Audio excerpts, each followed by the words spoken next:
हरे कृष्णा। हरे कृष्णा।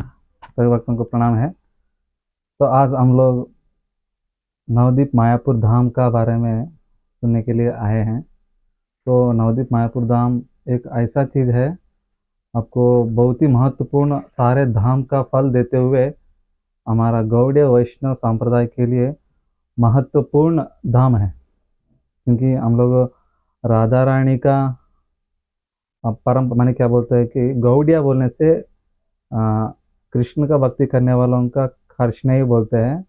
जो गौड़िया माने कि महाप्रभु का जो परंपरा, जो राधा रानी महाप्रभु का कृष्ण राधा कृष्ण मिल के आया है, तो इसलिए हम लोग गौड़िया माने कि महाप्रभु का परंपरा में आ रहे हैं। तो हम लोग महाप्रभु गौरांगा है, तो इसलिए उनका नाम से आते हुए गौड़िया वैष्णव कहला जाता है। तो हमारा संप्रदाय बहुत ही महत्वपूर्ण है। तो हम लोग महत्वपूर्ण जो संप्रदाय के बारे में हम लोग शुरू करते समय पहले हम लोग गुरुजन को याद करते हुए छोटा सा प्रार्थना करते हैं। ओम अज्ञानतिमिरन्धस्य ज्ञानाञ्जनशलाकया चक्षुरुन्मिलितं येन तस्मै श्रीगुरवे नमः। श्रीचैतन्यमनोभीष्टं स्थापितं येन भूतले स्वयं रूपा कदा मह्यं ददाति स्वपदान्तिकं। वन्देऽहं श्रीगुरुं श्रीयुतपदकमलं श्रीगुरून् वैष्णवांश्च श्रीरूपं साग्रजातं सहगण रघुनाथान्वितं तं सजीवं साद्वैतं सावधूतं परिजनसहितं कृष्णचैतन्यदेवं श्रीराधाकृष्णपादान् सहगणललिता श्रीविशाखान्वितांश्च वाञ्छाकल्पतरोऽस्य कृपासिन्धुभ्येव च पतितानां पावनेभ्यो वैष्णवेभ्यो नमो नमः। हे कृष्ण करुणा सिंधु दीनबंधु जगत्पते गोपेश गोपिकान्त राधाकान्ता नमस्तुते। तप्त कांचन गौरांगे राधे वृंदावनेश्वरी वृषभानुसुते देवी प्रणमामि हरिप्रिये। नमा ओं विष्णुपादाय कृष्णप्रेष्ठाय भूतले श्रीमते भक्ति वेदांत स्वामी निति नामिने। नमस्ते सारस्वती देवै गौरवाणी प्रचारिणे निर्विशेष शून्यवादी पाक्षातदेशतारिणे। जय श्री कृष्ण चैतन्य प्रभु नित्यानंद श्री अद्वैत गदाधर श्रीवासादि गौर भक्त वृंद। हरे कृष्णा कृष्णा कृष्णा हरे हरे, हरे राम राम राम हरे हरे। हरे कृष्णा। तो आज हम लोग मायापुर के धाम का बारे में सुनने के लिए आए हैं। तो बताएं कि तो एक्चुअली मायापुर धाम में चैतन्य महाप्रभु वहाँ प्रकट होने के लिए अलग अलग कारण है। महाप्रभु वहाँ आने के लिए पहले ही बता चुका है कि वही जहाँ स्थान में महाप्रभु अवतार लेंगे और उसके बाद बहुत सारा कलयुग धर्म का जो हरिनाम संकीर्तन को शुरू करते हुए बहुत सारे लोगों को उद्धार करने के लिए आने वाला है बोल के शास्त्र में पहले से बता चुका है। तो स्पेशली आज हम लोग महाप्रभु वहाँ कब कब आता है इस धरती में और उनका आने का कारण क्या होता है, तो उस चीज़ को हम लोग ध्यान देते हैं सुनते हुए। सबको अच्छे से सुनाई दे रहे हैं ना? हरे कृष्ण। तो महाप्रभु ऐसा बताया कि शास्त्रों में कृष्ण ब्रह्मा का एक दिन में आता है।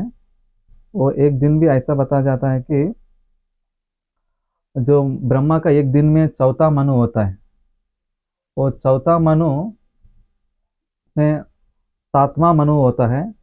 वो सातवां मनु का एक मनु का उम्र है कि 72 चतुर्युग होता है। एक चतुर्युग में 4 युग होता है, सत्ययुग त्रेता युग द्वापर युग कलयुग। ऐसा 72 पूरा 4 कंप्लीट हो जाएगा तो उन एक मनु का आयुष कंप्लीट हो जाता है। ऐसा चौथा मनु में सातवां मनु जो हो रहता है उनका 72 राउंड्स उनका उम्र में 28 उम्र में मैंने बोलना है तो 28 चतुर्युगों में द्वापर युग में कृष्ण आता है। थोड़ा ये समझने का थोड़ा समय लगेंगे लेकिन बहुत ही इम्पोर्टेंट चीज़ है। कृष्ण हर समय द्वापर युग में नहीं जाना आता है, सिर्फ ये ब्रह्मा का एक दिन में चौथा मनु में सो सातवां मनु का अंदर 28 चतुर्युगों में द्वापर युग में आता है। जब भी कृष्ण आता है तब तुरंत चैतन्य महाप्रभु कलयुग में आ जाता है। तो हमारा सौभाग्यवश ये है कि जो अभी चौथा मनु में सातवां मनु चल रहा है, वो सातवां मनु का अंदर जो 72 चतुर्युगों में 28 चतुर्युग चल रहे हैं, वो भी द्वापर युग में कृष्ण भी रिसेंटली 5000 साल पहले आ चुका है। और उसके बाद चैतन्य महाप्रभु सिर्फ कृष्ण आने के बाद ही कलयुग में आता है। तो अभी कृष्ण चैतन्य महाप्रभु आके लगभग 500 साल का ऊपर हो चुका है, 500 साल के ऊपर है। तो उस प्रकार हमारा सौभाग्य है कि भगवान की कृपा से हम लोग यही जन्म में हम लोग कलयुग में, और चैतन्य महाप्रभु का जब ये चतुर्युग में आया था उसी समय में हम लोग आए हैं। तो इस समय को गोल्डन समय बताता है। ऐसा है कि 10,000 साल तक ही इस भक्तिमय जीवन में जो चैतन्य महाप्रभु का गोल्डन टाइम है, इसका अंदर ही हम लोग हरिनाम कीर्तन करते हुए जप करते हुए भगवत धाम पहुंचना है। चैतन्य महाप्रभु ने हमारा गोल्डन टाइम पीरियड बताया है कि इस समय में भक्ति करने के लिए बहुत अनुकूल चीज मिलेंगे। उसके बाद भक्ति करने के लिए आप जितना भी प्रयास करेंगे उस अनुकूल चीज आपको नहीं मिल पाएगा। तो हमारा इस्कॉन जो भी इसका गौड़ीय वैष्णव संप्रदाय प्रचार भी सिर्फ 10,000 साल तक चलेगा। उसके बाद इतना नास्तिक बढ़ जाएंगे, भक्ति करने का मौका ही नहीं मिलेगा, ऐसा बताया गया है। और ऐसा है कि भगवान कलयुग में चैतन्य महाप्रभु आने के लिए एक महत्वपूर्ण चीज, दो तीन पॉइंट है, उसमें हम एक पॉइंट के ऊपर चर्चा करते हैं। भगवान जब भी भक्तों को तकलीफ होता है और उसके बाद उनको बचाने के लिए, और उसके बाद जो दुश्मनों को धरती से उनको विनाश करने के लिए आता है, जो भक्तों को तंग करने वालों को।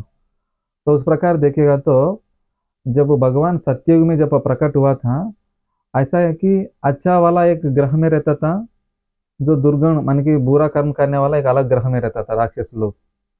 तो भगवान को आसान हो जाता था कि आके लोगों को, दुश्मन लोगों को मारने के लिए, ताकि वो अलग ग्रह में जाके भगवान वहाँ जैसे नरसिंह भगवान आया तो हिरण्यकश्यप जैसे लोगों के पास जाके उनको मार दिए। और हिरण्याक्ष जैसे लोग क्या करता था, धरती को ऐसा अच्छा वाला रहने वाला धरती को तंग करने के लिए समुद्र में डुबा देता था। तो भगवान को आसान था कि ऐसा राक्षसों को मारने के लिए उस जगह में जाके संहार करने के लिए, वो सत्ययुग के लिए था। और त्रेता युग में ऐसा बताया गया है, जब वो भगवान राम अवतार में जब आया था, एक ही ग्रह में अच्छा वाला भी था बुरा वाला भी था। वो ऐसा है कि देख सकते हैं हम लोग लंका जैसे लोग में पूरा उसमें जो पाप कम करने वाला रावण जैसे लोग था, जो अच्छा कर्म करने वाला धरती में एक अलग एक राज्य में था। तो भगवान को भी आसान था कि लंका जाके रावण को मार के दुष्कर्म व कर्म वालों को संहार करने के लिए। और त्रेता युग में सॉरी हो गया, द्वापर युग में ऐसा है कि भगवान भक्तों को बचाते हुए दुश्मन को मारने के लिए बहुत ही थोड़ा कठिन है। कैसे है, एक ही ग्रह में, एक ही देश में, एक ही गांव में, एक ही घर में अच्छा लोग भी है बुरा लोग भी है। जैसे दुर्योधन जैसे कौरव लोग पूरा बुरा काम करने वाला है एक ही घर में, और पांडव जैसे अच्छा लोग काम करने वाला भी है। तो उस समय में भगवान को तब भी थोड़ा ठीक है, कलयुग से भी बढ़कर थोड़ा, क्योंकि भगवान को आसान था कि दुश्मन लोग को पहचान के उनको कैसे भी हो विनाश करके उनको भेज देने का, ताकि अच्छा वालों के लिए अच्छा के लिए। तो वो द्वापर युग के लिए था। लेकिन कलयुग में बहुत ही कठिन है। सोच लीजिए, एक ही ग्रह में अच्छा लोग भी है बुरा लोग भी है, और उसमें एक ही देश में, एक ही गांव में, एक ही घर का अंदर अच्छा लोग भी है बुरा लोग भी है, और एक ही आदमी के अंदर कलयुग में अच्छा भी है बुरा भी है। कलयुग में क्या है, हम सब ऐसा है कि मैं कभी गलती नहीं करता हूँ, मैं ऐसा है बोल के कभी नहीं है। तो उस प्रकार बताया जाता है कि आ, वो कभी गलत नहीं करता ऐसा कोई नहीं है, सब गलत करते ही है। तो इसलिए कलयुग में क्या है, अच्छा लोग भी है बुरा लोग भी है। तो उसके लिए बताया गया है कि इस कलयुग में ऐसा लोगों को उद्धार करने के लिए अभी मारना है तो सबको मारना है। भगवान संहार करना है तो एक आदमी को संहार नहीं कर सकते, अभी सबको करना पड़ेगा। तो इसलिए भगवान ने सोचा कि इस कलयुग में हम लोग ऐसा एक अवतार में जाना चाहिए, ताकि लोगों को उद्धार भी हो, उनका अंदर दुश्मनी का जो गलत काम करने का जो विचार है, जो 6 प्रकार का हर्षड वर्ग बोलता है, काम क्रोध मद मोह माच्छर, उस चीज को भी निकालना है। तो उस प्रकार भगवान ने कलयुग में नाम अवतार, भगवान का नाम का रूप में आया है। वो नाम को प्रचार करने के लिए चैतन्य महाप्रभु आए हैं। भक्ति कैसे करना चाहिए वो चीज सिखाने के लिए। जैसे कृष्ण ने बताया कि मन मनाभव मद भक्तो मध्याजी मां नमस्कुरु मामे युक्तात्मान मत पारायण, मेरा नमस्कार करो मेरा भक्ति करो। उस प्रकार कृष्ण ने बोलते आए भगवत गीता में। चैतन्य महाप्रभु भी वही बोल रहे हैं, आप कृष्ण का भक्ति करो, कृष्ण को सेवा करो। तो दोनों ही एक ही है। वो नाम को प्रचार करने के लिए कृष्ण ने क्या किया है कि भगवान का भक्ति कैसे करना है सिर्फ बता के गया, भगवान को कैसे मानना चाहिए। और चैतन्य महाप्रभु खुद आके कैसे भक्ति करना चाहिए सिखाया, और उनका व्यवहार से हमको समझाया, भक्तों के साथ कैसे व्यवहार करना, क्या करना। तो उस प्रकार चैतन्य महाप्रभु खुद आया है। और एक रीजन ऐसा है, बताया जाता है कि चैतन्य महाप्रभु यहाँ आने के लिए बताता है कि जब हमेशा भगवान को सेवा करते हुए भक्त लोग पूरा खुशी आनंद लेते हैं, स्पेशली राधा रानी, तो राधा रानी से बढ़कर शुद्ध भक्त और जो भगवान को प्रसन्न करने वाला और कोई नहीं है। तो उस समय में राधा रानी को देख के कृष्ण ने सोचा, जो सेवा करने वाला मुझसे भी बहुत संतुष्ट है, मैं क्यों नहीं इतना संतुष्ट हूँ। तो उस भक्ति को चखने के लिए भगवान ही खुद उस आनंद को प्राप्त करने के लिए भक्त बन के राधा रानी का भाव से कृष्ण स्वयं आया है, वो भक्ति का जो आनंद भाव चखने के लिए। तो इसलिए चैतन्य महाप्रभु में राधा कृष्ण नहीं अन्य है, माने कि राधा कृष्ण ही मिलके चैतन्य महाप्रभु का रूप में आया है। भाव वगैरह पूरा राधा रानी है, कलर सब, लेकिन कृष्ण स्वयं आता है। तो इस प्रकार चैतन्य महाप्रभु और कृष्ण भेद नहीं है, दोनों एक ही है। और उस प्रकार हम लोग चैतन्य महाप्रभु को पहले हम भी ऐसे समझता था जब शुरुआत में भक्तिमय जीवन में, ये कैसे है, भगवान कृष्ण को जानता है लेकिन हम चैतन्य महाप्रभु को नहीं जानता है, हम कैसे मानेंगे कई चैतन्य महाप्रभु ही कृष्ण है। तो हम धीरे धीरे चैतन्य महाप्रभु के बारे में पता किया, उनका धाम को दर्शन किया, और उसके बाद शास्त्रों में पढ़ने लगा, भक्तों से सुनने लगा। धीरे धीरे हमको पता चला कि चैतन्य महाप्रभु कौन है, भगवान का दोनों में अंदर अंतर क्या है। तो भगवान ही खुद भक्त बन के आता है, तो चैतन्य महाप्रभु है। तो इसलिए आज हम लोग चैतन्य महाप्रभु का जन्म स्थान जो मायापुर में कितना इम्पोर्टेंस है, वो गुप्त वृंदावन है। मन की पता नहीं है, वो वृंदावन से ही बराबरी है। वो ऐसा नहीं है कि वृंदावन बराबर है मायापुर कम, ऐसा नहीं है, दोनों ही एक ही है। लेकिन भगवान ही स्वयं उस प्रकार रूप में आया है। तो उसके लिए हम लोग धीरे धीरे हम लोग चर्चा करते हुए आगे जाएंगे। तो इसमें ऐसा बताता है कि धाम जाने के पहले हम लोग, कल तो हम लोग अच्छे से डिस्कस किया है, हम लोग धाम जाने के पहले कैसे विचार रखना चाहिए, क्या करना चाहिए, क्या नहीं करना चाहिए, इसमें बहुत ही अच्छे तरीके से हम लोग विश्लेषण किया है। तो आज हम लोग उसके ऊपर भी हम लोग थोड़ा चर्चा करेंगे। और उसके बाद हम लोग जो जहाँ जा रहे हैं मायापुर, वो नवद्वीप में आता है। नवद्वीप बोलने से क्या है, हम लोग जैसे आइलैंड से हमें अंडमान निकोबार में उस प्रकार नौ आइलैंड से, इसलिए उसको नवद्वीप बोलते हैं।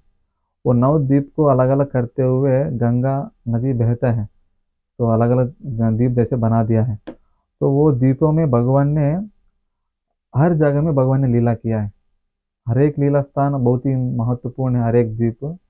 उसमें कुछ महत्वपूर्ण द्वीप ऐसा बताया जाता है, इस पे महत्वपूर्ण मतलब जो मेन सेंटर द्वीप है, ऐसा बोलता है कि जो पहला अंतरद्वीप है। ये नौ द्वीप को नाम बताता हूँ। अंतरद्वीप, श्रीमंत द्वीप, गोद्रुन द्वीप, मोद्रुन द्वीप, कोलाह द्वीप, ऋतु द्वीप, उसके बाद जानो द्वीप, मध्य द्वीप, और उसके बाद रुद्र द्वीप।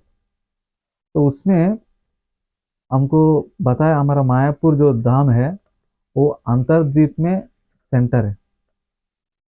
नवद्वीप में जो सेंटर है वो स्पेशली मायापुर है, क्योंकि वहाँ योगपीठ है। योगपीठ बोलने से जहाँ चैतन्य महाप्रभु ने जन्म लिया था, वो मेन स्थान है भक्तों के लिए। वो स्थान को पूर्व समय में सब लोग भूल चुका था, तो उस समय में हमारा जगन्नाथ दास बाबा जी ने उस स्थान को प्रकट कराया। उनका अंदर इतना उत्साह था कि भक्ति विनोद ठाकुर ने जगन्नाथ दास बाबा जी को एक टोकरी के अंदर लेके आता था। तो उस समय उन्होंने देखा वो नीम का पेड़ से इतना उज्जवल स्थान देख के, उतना हिलने का स्थान उनके अंदर ताकत भी नहीं है, तुरंत उन्होंने कूद दिया कि वो उनको टोकरी से, यही स्थान है चैतन्य महाप्रभु का जन्म स्थान। तो उस प्रकार वहाँ प्रकट कराया। उस स्थान को हम लोग वहाँ बोलते हैं कि योग पीठ। तो हम लोग वहाँ जाके दर्शन करने वाला है योग पीठ में जाके। और उसके बाद बताया कि हम लोग जहाँ भी जाता है तो वहाँ मायापुर धाम में हर एक लीला स्थल को पता करने का बहुत ही इच्छुक रहना चाहिए।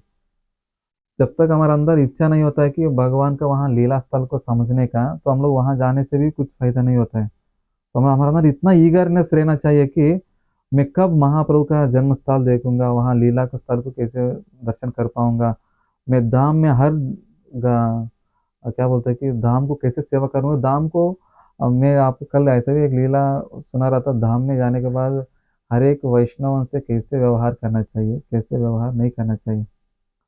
तो उस प्रकार में कल बताया गया है। तो उस प्रकार हमारे अंदर हर चीज के ऊपर जानकारी रहना चाहिए।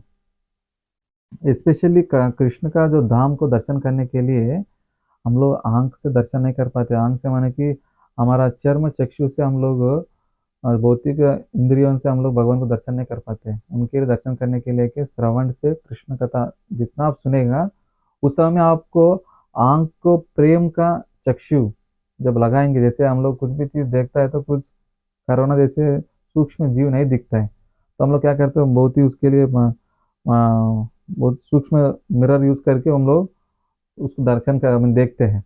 तो उस प्रकार क्या है, इस भौतिक दुनिया में हम लोग भौतिक इच्छा रख के धाम को दर्शन नहीं कर पाते। हमारा अंदर जब तक आध्यात्मिक रूप से भगवान को दर्शन करने का प्रेम जागृत नहीं होता, तब तक हम लोग वो धाम को ऐसे गांव का रूप में ही दर्शन कर पाएंगे। हम लोग भगवान का धाम को दर्शन करने के लिए प्रेम नामक का चश्मा चाहिए, तभी हम लोग भगवान को धाम को दर्शन कर पाएंगे। नहीं आने से वो आपको नॉर्मल गाँव के जैसे दिखाई देगा। जैसे कि हम लोग कौन सी चश्मा पहनते हैं उसी कलर का दिखाई देंगे। अगर आप पीला कलर का चश्मा पहनेंगे आपको पूरा पीला ही दिखाई देगा। और उसके बाद ग्रीन कलर का चश्मा पहनेंगे पूरा ग्रीन कलर ही दिखाई देगा। उस प्रकार आप प्रेम की चश्मा पहनेंगे, आपको पूरा हर जगह में आपको प्रेम का, भक्तों के साथ रिलेशन, भगवान का लीला सब कुछ आसान तरीके से समझ में आएगा। तो इसलिए हम लोग वहां जाने से पहला, जैसे ब्रह्म संहिता में बताता है, प्रेमांजन चिरित भक्ति विलोचन न संत सदैव हृदयेश विलोकयन्ति यम श्याम सुंदर मचिंत्य गुण स्वरूपम गोविंदमादि पुरुषम तमहम भजामि। उस प्रकार प्रेम का चक्षु लगा के वहां दर्शन के लिए हम लोग जाना चाहिए। उसके पहले हम लोग श्रवण करके वो दर्शन को प्राप्त करने का प्रयास करना चाहिए। ऐसे एक बार प्रभु जी ने एक लीला में समझा रहा था उनका एक्सपीरियंस में। वो उनका जो साथ वाला आया वाला सब लोग भगवान का दर्शन करने में, तीर्थ यात्रा में, तीर्थ स्थानों में नहाने में, घूमने में, सब उसमें बिजी हो चुका है। लेकिन आखिर में उन्होंने हर दिन क्लास बोलते समय भी कुछ भक्त लोग उसमें प्रायोरिटी नहीं दिखा रहा था, लेकिन लास्ट दिन में उन्होंने कुछ भक्त लोग आके उनसे कथा सुनने लगा। तो उस समय में उनको लगा कि मैंने दर्शन किया हूँ तीर्थ स्थान में, मैंने नहाया हूँ, बहुत कुछ सेवा किया हूँ, लेकिन अगर मैं जो अभी श्रवण किया हूँ कृष्ण का कथा, जो धाम का महिमा, अगर मैं पहले ही किया होता, मैं और जो मिला है उसका बहुत अधिक अधिक गुण को मैं प्राप्त कर सकता था। तो मैं सिर्फ वो एक भौतिक रूप में जाके दर्शन करके आ गया, उससे हमको जो मिला है फल, आपको सिर्फ 1,000 रुपए का फल सोच लीजिए। अगर आपको 10 करोड़ मिलने वाला था, तो आपने उसको 10,000 रुपया, नहीं तो 1,000 रुपया आपका हाथ में दे देगा, तो आपको कैसे लगेगा। उस प्रकार हम लोग महिमा का बिना हम लोग धाम को दर्शन करते हैं सुनने के पहले, उससे आपको 1,000 जो मिलता है उतना ही फल मिलने वाला, आपको ज़्यादा नहीं। तो इसलिए हम लोग क्या करना चाहिए, धाम का जाने के पहले उस महिमा को बहुत ही महत्वपूर्ण रूप से हम लोग श्रद्धा से सुनना चाहिए। ये बहुत जरूरी है। तो हम लोग बिना धाम का महिमा को सुने हम लोग जाते हैं। ऐसा बताया गया है कि एक हाथी का स्नान करने के बराबर तीर्थ स्नान में नहाने से, क्योंकि हाथी जाके तीर्थ स्नान में नहाता है और दोबारा वहां बाहर आके तालाब से आके वो पूरा मिट्टी डाल देते हैं, कुछ फायदा नहीं है। उस प्रकार हम लोग जाके नहा के आ गया, दोबारा अपना भौतिक काम में लग गया, तो कुछ फायदा नहीं। तो इसीलिए हम लोग क्या करना चाहिए, उस भाव से जाना चाहिए कि वहाँ भगवान का लीला को समझने के लिए उस चेतना में वो वहाँ जाना चाहिए। और उसके बाद वहाँ हम लोग जो भी कुछ चीज़ करते हैं, मैंने कल भी बता रहा था एक पॉइंट है, वहाँ भौतिक रूप से लाभ के लिए नहीं जाना चाहिए। हम लोग वहाँ जा रहे हैं तो सिर्फ गुरु कृष्ण का कृपा से ही जा पा रहे हैं, क्योंकि हम लोग धाम में कदम रखने के लिए जब तक गुरु और प्रभुपाद का और राधा रानी का कृपा और स्पेशली बलराम जी का है, दाम बोलने से ही वो भगवान का बलराम जी का एक एक्सपेंशन, एक क्या बोलते हैं, एक्सपेंशन बोलने से उनसे आया वाला चीज है। भगवान बलराम ही दाम है। उनकी भगवान का जो भी सेवा में लगता है, प्रसाद हो, प्लेट हो, मोर पंख हो, बांसुरी हो, ज्वेलरीज हो, कपड़ा हो, वो सब बलराम का ही प्रतिरूप है। तो अगर धाम में हम लोग चल रहे हैं तो हम लोग किसके ऊपर चल रहे हैं? बलराम जी के ऊपर चल रहे हैं। तो बलराम जी हमको बहुत कृपालु है। अगर आप भौतिक चीज के लिए जा रहे हैं तो बहुत ही नाराज है।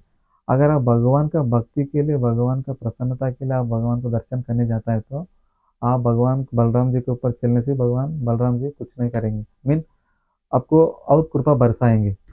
इसलिए हम लोग जब तक बलराम जी का अंश जो है, नित्यानंद प्रभु का कृपा जब तक नहीं मिलता है, हम तब तक वहाँ नहीं पहुँच पाएंगे। तो इसलिए हम लोग वहाँ जाने के पहले बहुत ही प्रेयर मूड से प्रार्थना करते हुए जाना चाहिए। जैसे हम लोग दर्शनार्थी में हम लोग हर दिन गाता है, श्री कृष्णा चैतन्य प्रभु दया करो मोरे, मेरे ऊपर दया कीजिए, आपका दया के बिना मैं कुछ पा नहीं पाऊंगा। आप तो नित्यानंद प्रभु जैसे बड़े बड़े लोगों को से हम लोग रिकमेंडेशन मांगते हो कीर्तन में। जैसे हम लोग जय गोस्वामी से रिकमेंडेशन लेते हैं, अद्वैत आचार्य से रिकमेंडेशन लेते हैं। आप लोग रिकमेंड कीजिए मेरे को, महाप्रभु मेरे को स्वीकारे।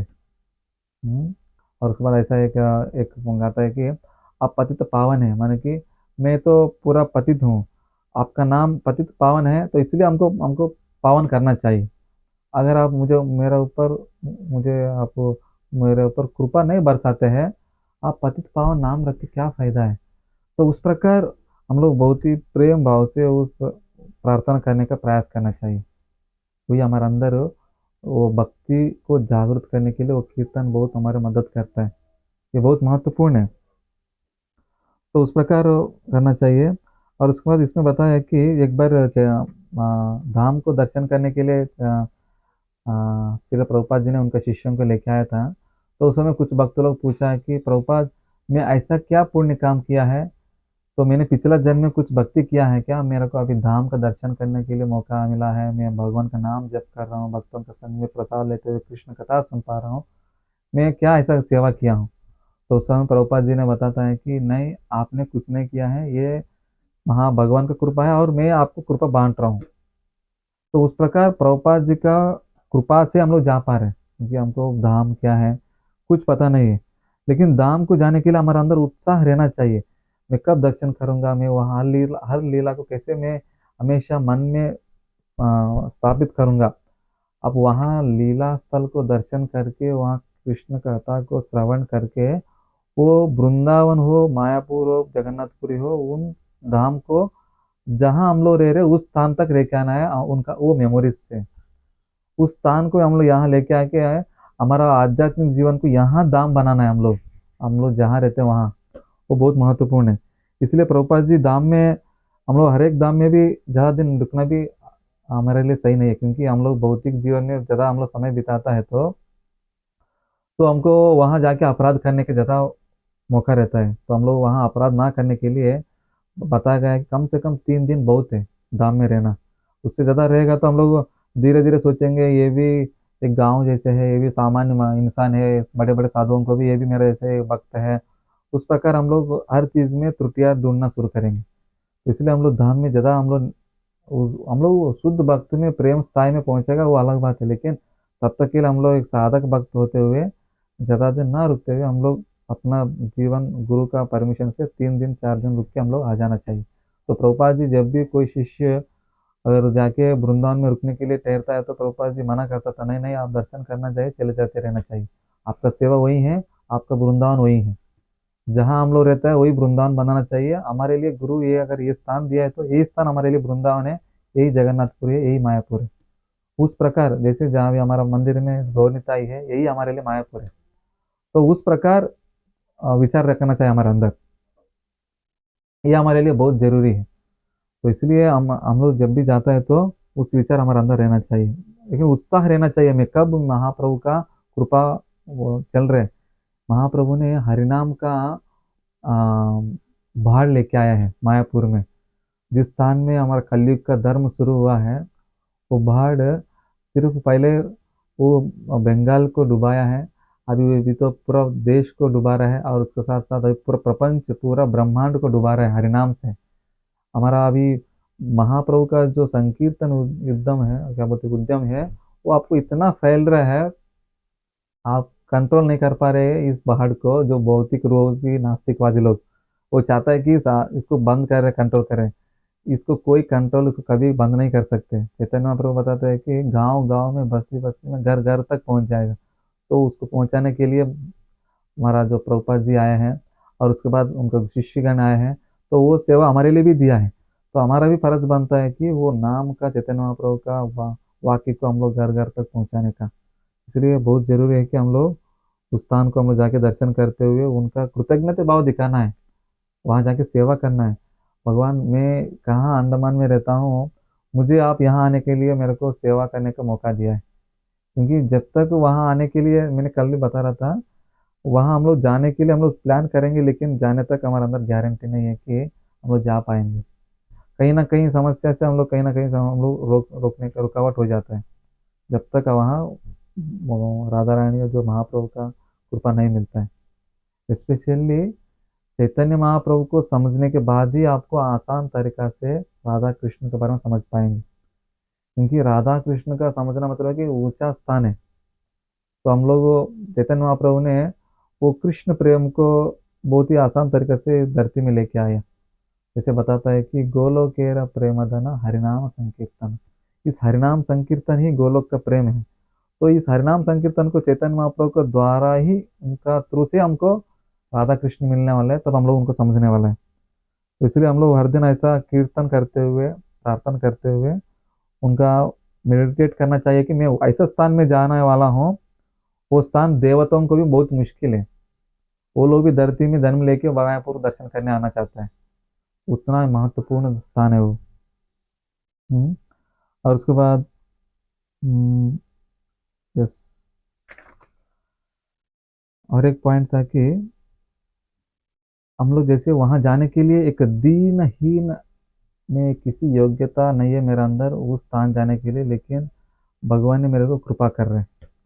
जब तक भक्तों का आशीर्वाद नहीं मिलता है, आप देखेंगे चैतन्य चरितामृत में जब कृष्णदास कविराज गोस्वामी जब वो चैतन्य चरितामृत लिखना शुरू करता है, उन्होंने पूरा वैष्णव के साथ सबके पास जाके प्रणाम करके उनको आशीर्वाद लेके शुरू करता है। तो ऐसा हम लोग दाम को समझने के लिए, जब तक हमारा वैष्णव का, भक्तों का आशीर्वाद नहीं मिलता है, हम लोग तब तक हमको बारे में समझ नहीं पाएंगे, दर्शन नहीं कर पाएंगे। तो उस प्रकार हमारा अंदर दीनहीन भाव रहना चाहिए। तृणादपि सुनीचेना तरोरपि सहिष्णुना अमानीन मानदीना कीर्तनीय सदा हरि। जैसे कि हमारे अंदर तृण से भी हीन मानकर हमारे भक्ति में जीवन में हम लोग आगे बढ़ने का प्रयास करना चाहिए। तभी हम लोग हरिनाम को अच्छे से जप कर पाएंगे, भक्ति में जीवन में आगे बढ़ेंगे। ऐसा एक लीला है, जब चैतन्य महाप्रभु को मिलने के लिए रूप गोस्वामी, सनातन गोस्वामी जब आया था, वो लोग मुंह में तृण रख के उनके पास गया था। हाँ, तृण रख के माने कि मैं तृण से भी अधिक हीन हूँ, उस चीज को प्रकट उनको दिखाने के लिए उस तृण को मुंह में रख के उनके पास गया था। तो उस प्रकार हमारे अंदर चेतना विचार होना चाहिए। तो उसके बाद बताया है कि प्रार्थना करना चाहिए, तृण से भी अधिक हीन रहना चाहिए। स्पेशली तो 24 घंटा हम लोग वहाँ कृष्ण के लिए मैं कैसे प्रसन्न कर सकता हूँ, उस विचार रखना चाहिए। तो ऐसा बताया है कि आचार्य गणों से, जब आप मायापुर को दर्शन करता है, आपको सारे माया से आप मुक्त हो जाएंगे। क्योंकि मायापुर में माया से मुक्त होने के लिए चैतन्य महाप्रभु का दर्शन हो जाता है। आप जब कलयुग का धर्म जो स्टार्ट स्टार्ट किया वाला महाप्रभु का, आप वहाँ जाके धर्म स्थान को, लीला स्थान को दर्शन करेंगे, आप माया मुक्त हो जाएंगे, माया से कभी आप माया के अंदर में नहीं आएंगे। तो इसलिए हम लोग वहाँ जाना बहुत महत्वपूर्ण है।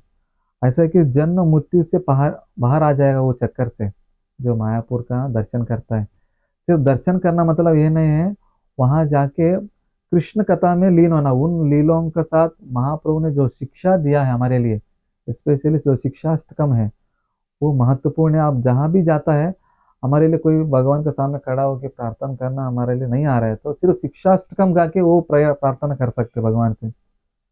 तो उस प्रकार हमारा अंदर वो भाव लेके आने के लिए वहां जाना चाहिए भक्ति में जीवन में। तो वो जन्म मृत्यु चक्कर से बाहर आने के लिए भी हमारे लिए बहुत ही अच्छा, बढ़िया चांस है। हम्म।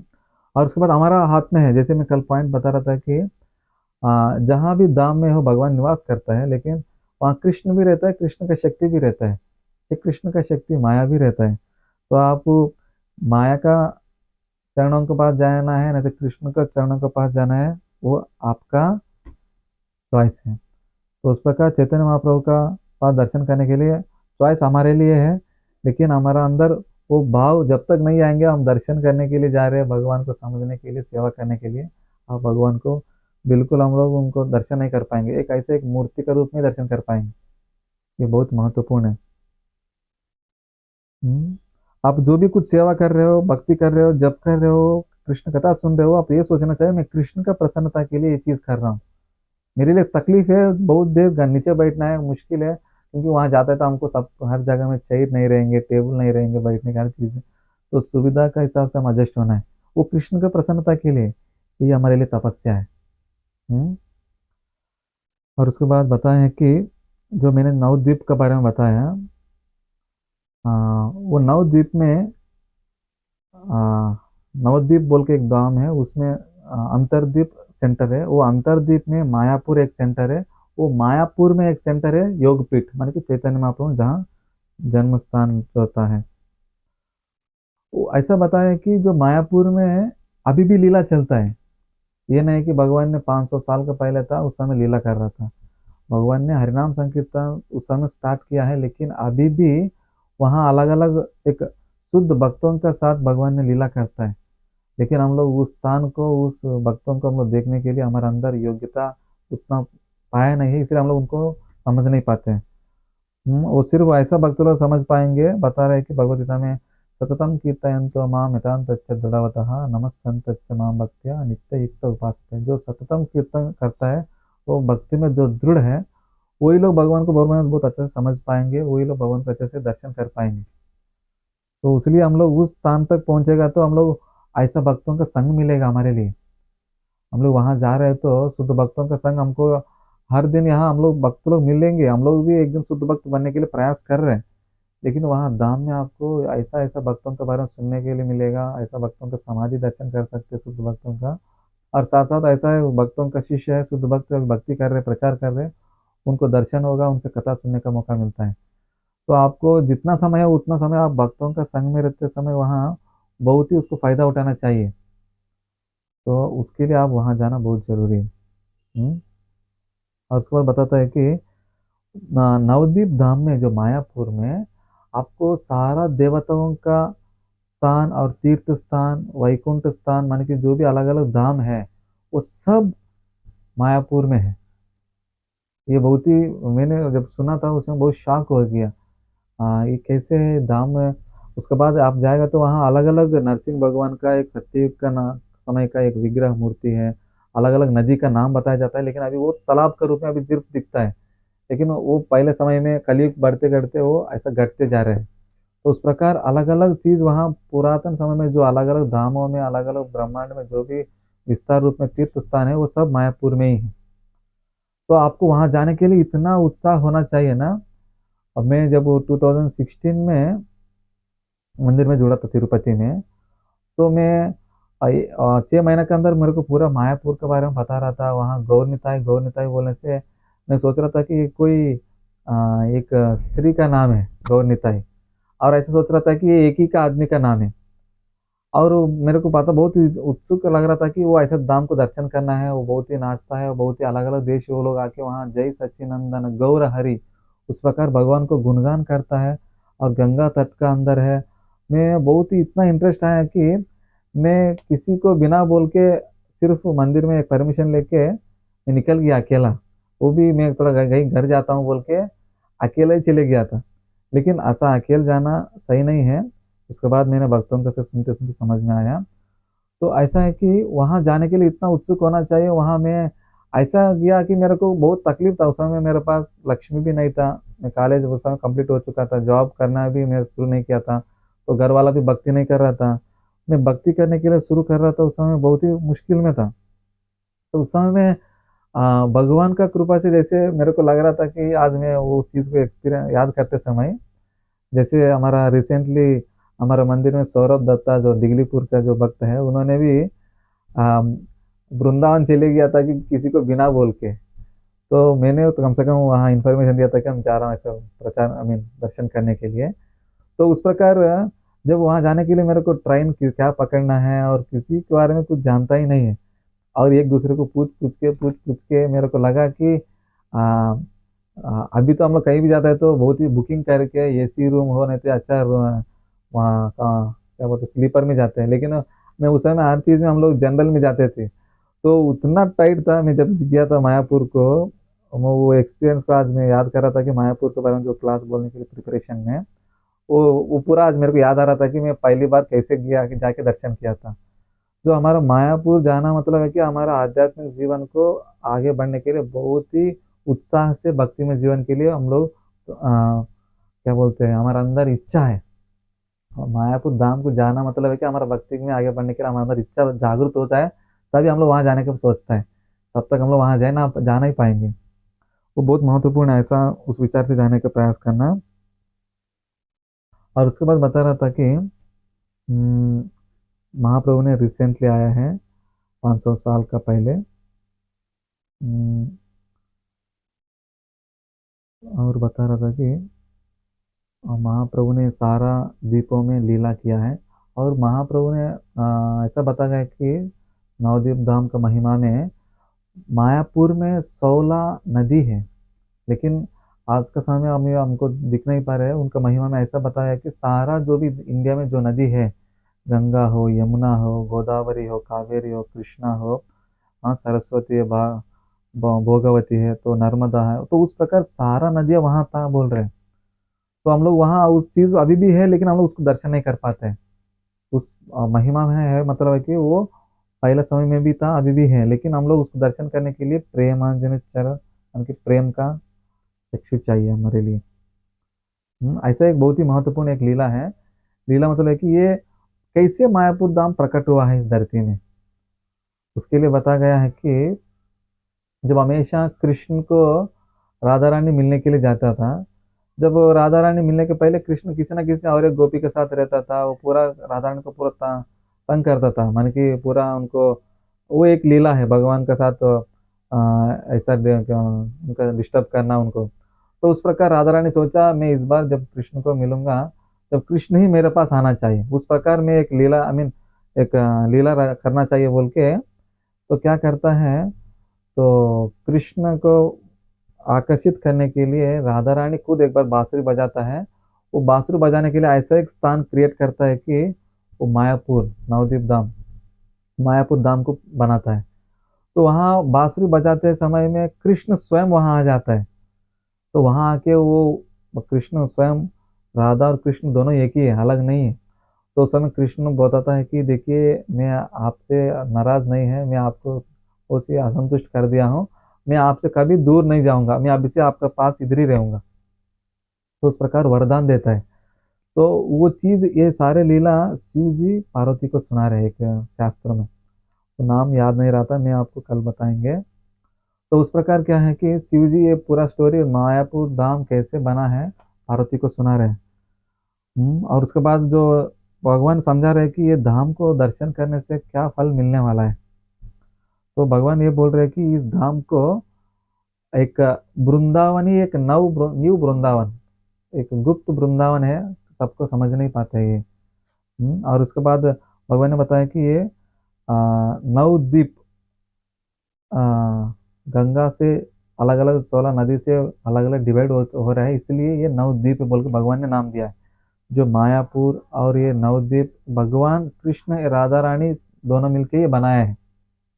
तो इसलिए राधा रानी की कृपा से हम लोग वहां जाने के लिए पहला भगवान की कृपा, बलराम जी का कृपा, जो नित्यानंद प्रभु का आशीर्वाद के बिना हम लोग नहीं जा पाते। नित्यानंद प्रभु जी बलराम जी का अंश है, तो इसलिए हम लोग वहां जाना है, तो नित्यानंद प्रभु का कृपा बहुत जरूरी है। और उसके बाद हम्म, जहाँ भी भगवान रहते हैं कृष्ण है, वहाँ गोपिका लोग भी रहता है, गोपबाल भी रहता है, वहाँ उनका पार्षद रहता है। तो उस प्रकार भगवान ने उस धाम को क्रिएट किया है। और कृष्ण बता रहे कि जो गौड़ीय वैष्णव जो राधा रानी का सांप भाव से जो भक्ति करने के लिए जो महाप्रभु का परंपरा में जो आ रहे हैं, वो राधा कृष्ण को पूजा करता है अगर मायापुर में जाके, उनको सारा पाप से मुक्त हो जाता है, उनको सारा यज्ञ दान तपस्या करने से जो फल मिलता है, सारा तीर्थ स्थान करने से जो दर्शन करने से जो फल मिलता है, वो आपको सिर्फ मायापुर में आके राधा कृष्ण को आपको पूजा करने से मिल जाता है बोल के बोल रहे हैं। हम लोग कार्तिक में जा रहे हैं, वहाँ हर दिन मंगल आरती में सब लोग आरती देते रहता है राधा कृष्ण को, पंचतत्व को, नरसिंह भगवान को। वो सोचना चाहिए कि हम लोग कहाँ आके कौन सी जितना फल पा मिल रहा है हमारे लिए वहाँ मायापुर में, हम सोच भी नहीं सकते कि मैं वहाँ जा पाएंगे हम लोग, क्योंकि भगवान की कृपा से हम लोग मनुष्य जन्म मिला है, वो भी भक्तों का संग हमको मिल गया है, तो हम लोग भक्त बन गया के प्रयास में है। तो वो भी हम लोग ऐसा धाम में जाके दर्शन कर रहे हैं, मतलब है कि ये ऐसा एक लीला बता रहे हैं कि शास्त्र में हम लोग यज्ञ तपस्या दान अलग अलग जन्मों से करने के बाद ही हम लोग धाम में मायापुर जाने का योग्यता मिलता है।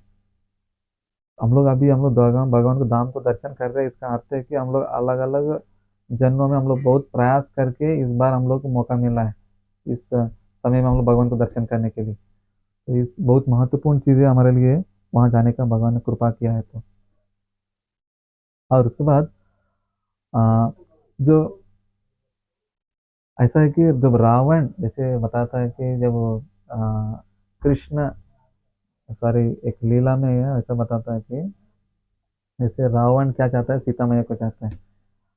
और उसके बाद शूर्पणखा क्या चाहता है, राम को ही चाहता है। लेकिन जो भक्त राधा कृष्ण को नहीं चाहता है, वो अकेला एक एक आदमी को पूजा करने, जैसे आज के दिन हम लोग देखते हैं सिर्फ लक्ष्मी पूजा में से लक्ष्मी को ही पूजा करते हैं। और क्या बोलते हैं, कृष्ण अष्टमी को सिर्फ कृष्ण को पूजा करते हैं, ऐसा नहीं होना चाहिए। राधा कृष्ण वो हमारे लिए पूर्ण है, हम लोग अलग अलग को पूजा करना ये हमारे लिए अच्छा नहीं। तो इसलिए हम लोग हरे कृष्ण मंत्र को जप कर रहे हैं, मतलब इसमें हरे बोलने से राधा रानी है, कृष्ण बोलने से कृष्ण है, तो हम लोग दोनों मिलके ही उनको सेवा करने का प्रयास करना चाहिए, ये हमारे लिए बहुत महत्वपूर्ण है। ये शिव जी बोल रहे हैं अभी इस बार, तो उनका अलग जो मायापुर को दर्शन करते हैं उनका जन्म कर्मों से वो मुक्त हो जाता है, वो सारे पाप से मुक्त हो जाता है, उनका अंदर कृष्ण प्रेम जागृत हो जाता है बोल रहे हैं। हम्म, और उसके बाद जो कृष्ण कथा, ये जो मायापुर महिमा को जो बोल रहे हैं और जो सुन रहे हैं, उनका अंदर सारा पाप से मुक्त होकर वो कृष्ण प्रेम को जागृत हो जाएगा बोल रहे हैं। ये हमारे लिए बहुत महत्वपूर्ण है। हम्म, भगवान कृष्ण ने इस दोनों धाम को खुद लेके आया है, मायापुर को और वृंदावन धाम को। जो भी भक्त लोग वहाँ, हम लोग भौतिक दुनिया में अभी हम लोग इधर फंसे हुआ है, तो हम लोग ऐसा धाम को दर्शन करता है तो इस भौतिक लोक से मुक्त होने के लिए एकमात्र रास्ता है, उनका कृपा से हम लोग इस धाम को दर्शन करके हम लोग मुक्त हो सकते हैं। तो इसलिए हम लोग वहाँ जाके आप इतना भगवान का नाम में जप करने में लग जाना चाहिए कि वो आपको जिह्वा को आप पकड़ना पड़ेगा कि ये रोकने के लिए, उतना स्थान तक हमारे अंदर भक्ति में जीवन आगे बढ़ने का प्रयास करना चाहिए। जैसे चैतन्य महाप्रभु हमको जानता है कि भगवान का नाम कहीं भी जप कर सकते हैं, तो उसके लिए एक लीला आता है कि गुरु गोपाल को नाम का एक गोपाल नाम का बच्चा महाप्रभु को ही समझाता है कि देखिए आप तो जुआ पकड़ के जा रहे हैं, आप मालूम हो तो त्यागने के लिए, क्योंकि वहाँ भगवान का नाम नहीं लेना चाहिए वृक्ष के। लेकिन वहाँ जाके में हम लोग शरीर छोड़ते हैं तो हमारे लिए बहुत आ, हम लोग भगवान का नहीं पाएंगे अगर उस समय नाम नहीं लेगा तो इसलिए भगवान ने वो बच्चा का नाम मेरे लिए आप अच्छा उपदेश किया बोल के गुरु बोल के उनका नाम देता है। हाँ, तो उस समय में गुरु गोपाल बोल के, तो उस प्रकार हमारे अंदर जिह्वा को पकड़ना पड़ेगा, उतना हमारा जिह्वा कंट्रोल अनकंट्रोली भगवान का नाम जप करना चाहिए। उस स्थान तक पहुंचने के लिए हम लोग उस विचार रखना बहुत जरूरी है। हम्म। और भगवान को धाम को दर्शन करने के लिए योग्यता तीन है बताया जाता है। तो ऐसा है कि हमारे अंदर कृपा होना चाहिए, माने कि भगवान का कृपा जब तक हमारे अंदर नहीं आता हम लोग, जब तक हम लोग भगवान को धाम को दर्शन नहीं कर पाते। और भक्तों का आशीर्वाद होना चाहिए, वो योग्यता। और उसके बाद हमारे अंदर श्रद्धा होना चाहिए, और भक्तों के संग से ही हम लोग दर्शन करना चाहिए, ये हमारे लिए बहुत महत्वपूर्ण है। हम्म। और उसके बाद बता रहे कि भौतिक इच्छाओं से नहीं जाना चाहिए। भौतिक इच्छा रहेगा तो हम लोग भगवान धाम दर्शन को जा भी नहीं पाएंगे हम लोग। भौतिक इच्छा रहने से भी धाम दर्शन करना गलत नहीं है, लेकिन उस इच्छा से जाने से कुछ मिलने वाला नहीं है। जैसे मैंने बताया कि पहले आपको अगर भक्ति भाई भाव से अगर आप 10 करोड़ मिलने वाला है, आप सिर्फ ऐसा घूम के आ जाएगा तो आपको सिर्फ 1,000 रुपये मिलने क्या फायदा है। तो हम लोग इसलिए उस विचार से जाके आना चाहिए, हमको जो 10 करोड़ जो फल मिलने वाला है उस प्रभाव उस विचार से, ये बहुत महत्वपूर्ण है। और उसके बाद आ, ऐसा है कि आ, हम लोग जो भी कुछ इच्छा रखता है अभी, हम लोग हमारा इच्छा के लिए करते हैं वो काम, इसलिए वो काम है। अगर आप भगवान का प्रसन्नता के लिए कर रहे हैं तो वो प्रेम है। तो इसलिए बताया कि कृष्णेंद्रिय प्रीतवांच को प्रेम बोलता है, हमारा स्वयं इंद्रिय तृप्ति को काम बोलता है। अभी हम लोग काम से प्रेम तक पहुंचना है, तो वो आपको धाम में आसान है भगवान का प्रेम पाने के लिए। इसलिए हम लोग वहां जाके भगवान का सेवा करने का, उस धाम को, लीला स्थल को दर्शन करना चाहिए। और उसके बाद हमको लगेगा कि चैतन्य महाप्रभु कृष्ण बोल रहे हैं, ये कैसे हम मानेंगे, कहाँ बता गया है बोल के हमारे अंदर विचार आएगा। उसके लिए अलग अलग पुराणों में बता गया है। जो वायु पुराण में बता गया है कि कृष्ण ही स्वयं गंगा तट में नवद्वीप में एक ब्राह्मण का घर में ब्राह्मण बनते हुए सच्ची माता का नाम का माँ का बेटा बन के जन्म लेगा बोल के वायु पुराण में बताया है। और उन्होंने संकीर्तन यज्ञ को शुरू करेगा बोल के बताया है। और उसके बाद अग्नि पुराण में बता गया है, जो भगवान ने गोल्ड सोना कलर में आते हुए उनके साथ साथ अस्त्र को भी लेके आता है। वो अस्त्र क्या है, भगवान जब भी आते हैं उनके साथ अस्त्र लेके आता है उनके दुश्मनों को मारने के लिए।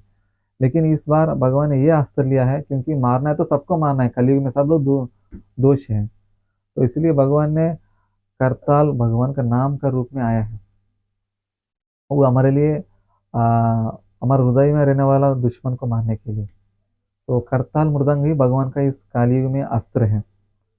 और उसका भगवान का हाथ बहुत लंबा रहता है, भगवान का जो वो हाइट उनका बहुत ही ऊंचा स्थान है, उस प्रकार बता गए हैं। तो इसमें ऐसा है कि गरुड़ पुराण में भी ऐसा एक लीला बताता है कि पॉइंट भगवान कृष्ण ही कैसे हैं। वो गरुड़ पुराण में गरुड़ जी ने बता रहे कि भक्त लोग कलयुग में सारा तीर्थ स्थान को छोड़ देंगे क्योंकि वहाँ पाप बढ़ने लगता है। तो एकमात्र स्थान है वो मायापुर धाम है। उस स्थान में जाके भगवान का दर्शन करने के लिए प्रयास करेंगे, वहाँ उस स्थान में पाप ना हो, उस जगह में पाप नहीं है, इसलिए हम वहां जाके सब लोग रुक जाते हैं। हमको लगेगा कि ये शहर है, ये धाम नहीं, ऐसा लगेगा वहां जाने से, क्योंकि वहां इतना भक्त बढ़ जाता है। क्योंकि वहाँ पहले से एक नाम पहले से बता दिया है कि शास्त्रों में, वहाँ जैसे भक्ति विनोद ठाकुर ने बताता है कि सारा दुनिया का देशवासी आके यहाँ भगवान का नाम कीर्तन करेंगे, जय सच्चिनंदन गौर हरि, भगवान गौरांग प्रभु का नाम लेंगे। वो पहले ही ऑलरेडी लिख चुका है। हम लोग सोचेंगे ये तो अभी अभी बन रहे हैं, पहले कैसे हो चुका है। वो लोग दिव्य पुरुष है, वो लोग भगवान के भक्त है, शुद्ध भक्त है, तो उनको जानता ही है।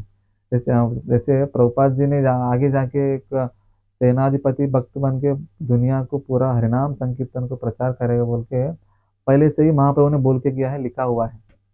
तो उस प्रकार तो मायापुर का धाम का चैतन्य महाप्रभु स्वयं कृष्ण ही बोल के शास्त्रों में पहले ही बता चुका है। और स्कंद पुराण में भी बता गया है कि कृष्ण खुद बोल रहे हैं, हाँ, और जो मुझे जो पूजा करता है उनको सारे पाप से मुक्त हो जाता है, और वो गोलोक धाम आ जाता है, मान कि भगवान का सेवा मिल जाता है। इस कलयुग में भगवान का सेवा महाप्रभु को दर्शन करके सेवा करता है तो। और उसके बाद सारा तीर्थ स्थान हमारा जो मायापुर धाम में रहता है, उस धाम में रहने वाला तीर्थ को पूरा ग्लोरीफाई, उनका गुणगान बढ़ जाता है। क्योंकि अलग अलग धामों में पाप बढ़ने लग जाते हैं, मान कि धाम मतलब तीर्थ स्थान, जो भी अलग अलग तीर्थ स्थान है इंडिया में, जो भी अलग जगह में। तो इसलिए महाप्रभु बोल रहे हैं कि स्कंद पुराण में बोल रहे हैं कि आपको जो मायापुर में जो तीर्थ स्थान को गुणगान बढ़ जाएंगे, वो स्थान दर्शन करने के लिए लोग अलग अलग देशों से आने के दर्शन करने के लिए आएंगे। और उसके बाद जो नवद्वीप धाम है, जो नवद्वीप धाम में एक एक धाम हमारे लिए एक एक नवविध भक्ति को प्रचार करता है, पहले ही बता चुका है। जैसे कि हमारा नवविध भक्ति में प्रहलाद महाराज बताता है कि श्रवणम कीर्तन विष्णु स्मरणम पाद सेवनम अर्चनम वंदनम दास्यम साक्यम आत्मनिवेदनम। तो उस प्रकार इसमें बताया है कि जो एक एक द्वीप एक एक नवविध भक्ति को प्रचार करता है। तो उसमें ऐसा है कि प्रचार माने कि उस स्थान में वही विधान बहुत महत्वपूर्ण है। जैसे कि नवविधा भक्ति में जो अंतर्द्वीप में क्या है, आत्मनिवेदन का मेन इंपॉर्टेंस दिया जाता है, समर्पण भाव। और श्रीमंत द्वीप में खुद पार्वती देवी वहाँ के श्रीमंत द्वीप में भगवान के बारे में श्रवण करता है। वहाँ जाके गौरांग महाप्रभु के बारे में, क्योंकि शिव जी से नाराज हो जाता है, हम लोग डिस्कस करेंगे जब हम लोग वहाँ जाता है। तो वहाँ श्रीमंत द्वीप में श्रवण करने के लिए इम्पोर्टेंस है। और गोद्रुम द्वीप में कीर्तन के बारे में नित्यानंद प्रभु ने, वहाँ हम लोग जाते हैं ना, नादिया गोद्र में नित्यानंदा महाजन पतियते नाम हटा जीवेरा कारण। ऐसा गोद्रुम द्वीप पे नित्यानंद महाजन क्या है, कीर्तन करते हुए एक नाम हट्टा को खोला है। और उसके बाद मध्य द्वीप में बताया कि स्मरण करने का हमारे अंदर इच्छा जागृत करने के लिए वो मध्य द्वीप के बारे में इंपॉर्टेंस किया है। और कोला द्वीप में पाद सेवन, भगवान का जो लक्ष्मी देवी जैसे सेवा करने का प्रायोरिटी दिया गया है। और ऋतु द्वीप में अर्चनम, भगवान को पूजा विग्रह करने के लिए बताया गया है, स्पेशली उस स्थान के लिए वो विधान बताए गए हैं। और उसके बाद अ, जमा द्वीप में माने कि क्या है, वहाँ वंदनम, भगवान को प्रार्थना करना चाहिए। जाना द्वीप, उसमें भगवान को अलग अलग प्रार्थना, जैसे हम लोग कुंती देवी प्रार्थना होते हैं और उसके बाद गजेंद्र मोक्ष का प्रार्थना होता है। तो उस प्रकार प्रार्थना करना, वंदन करना ही उस नवविध भक्तियों में उस स्थान के लिए बहुत महत्वपूर्ण बोल के बताया गया है। और मौद द्वीप, उसमें कहा है कि दास्य भाव, जैसे हनुमान जी जैसे दास्य भाव से भगवान को सेवा करने का बहुत ही महत्वपूर्ण बोल के बताया गया है। और ऋतु द्वीप, सॉरी रुद्र द्वीप, माने कि साक्यम, भगवान से मित्रता भाव से वहाँ साक्यम रहना। तो नवविध भक्ति में, ये नवविध भक्ति में आगे बढ़ने के लिए कोई भी एक चीज में हम लोग एक्सपर्ट बनने से बस है, हम भगवान को समझ पाएंगे, भगवान के पास पहुंच पाएंगे। तो उस प्रकार ये नवविध भक्ति नवद्वीप के लिए, अलग अलग द्वीप में अलग अलग नवद्वीप का प्रायोरिटी, नव विधान भक्ति के लिए प्रायोरिटी दिया गया है। ये बहुत महत्वपूर्ण है। तो ऐसा हम लोग है कि अंतरद्वीप में मायापुर आता है। वो मायापुर में हम लोग हमारा इस्कॉन मंदिर है, इस्कॉन चंद्रोदय मंदिर।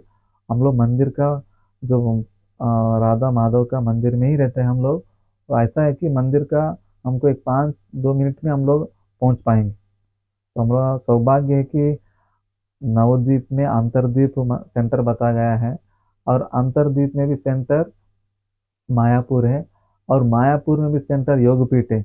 हम लोग योगपीठ और मायापुर में जो चंद्रोदय मंदिर, हमारे मंदिर के लिए हम लोग बहुत ही पास में रहता है, ताकि उस भगवान का लीला स्थल को हम लोग स्पेशली अंतरद्वीप मतलब सेंटर पॉइंट है।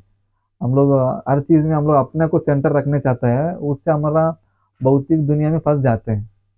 लेकिन हम लोग कृष्ण को सेंटर रखना चाहिए, ताकि हम लोग इस भौतिक दुनिया से रहते हुए भी हम लोग उस भौतिक दुनिया से हम लोग टच ना हो। जैसे कमल का पत्ता के ऊपर पानी गिरने से भी वो टच नहीं होता है, गिर जाता है, उसका लगेगा भी नहीं। तो उस प्रकार हमारे अंदर विचार होना चाहिए, हर चीज में हर एक्टिविटी में कृष्ण को रख के जाने के लिए, बहुत महत्वपूर्ण है।